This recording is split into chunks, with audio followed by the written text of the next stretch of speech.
పల్నాడు జిల్లా వెల్దుర్తి మండల కేంద్రంలోని ఎస్సీ కాలనీలో త్రాగునీరు, డ్రైనేజీ, వీధి దీపాలు సమస్య ఉన్నట్లు ఎంఆర్పీఎస్ వికలాంగుల విభాగ నియోజకవర్గ అధ్యక్షుడు మన్నెం సురేష్ పేర్కొన్నారు. వెల్దుర్తి తహసీల్దార్ వెల్దుర్తి ఎంపీడీఓకి వినతి పత్రాలు అందజేస్తున్నప్పటికీ బుట్ట దాఖలు అయ్యాయని ఎంఆర్పీఎస్ వికలాంగుల విభాగం నియోజకవర్గ అధ్యక్షుడు మన్నెం సురేష్ ఆవేదన చెందారు.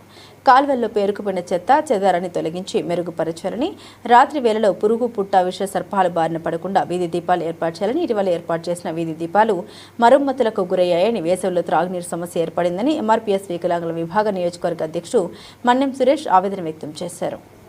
నా పేరు మన్నెం సురేష్, మాది వెల్దుర్తి మార్చల నియోజకవర్గ హ్యాండిక్రాఫ్ట్ ప్రెసిడెంట్. వెల్దుర్తి నందు కొన్ని సమస్యలు ఉన్నాయి, దాన్ని వివరిస్తున్నా. Drainage water problem very important. ఎన్నిసార్లు మేము అధికారుల దగ్గర దృష్టికి తీసుకున్నా వాళ్ళు సరిగ్గా పట్టించుకోలేదు.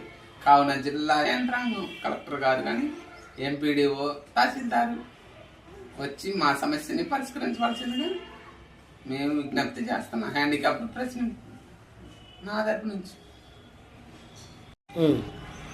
వీధి దీపాలు, స్ట్రీట్ లైట్స్, డ్రైనేజ్ వాటర్ మరి వెరీ ఇంపార్టెంట్. ఇళ్లలోకి వచ్చి గొడవలు అవుతున్నాయి. కావున ఉన్న అధికారులు పట్టించుకొని మా సమస్యకి పరిష్కారం చెప్పాల్సింది జిల్లా అధికారులని కోరుకుంటున్నాను.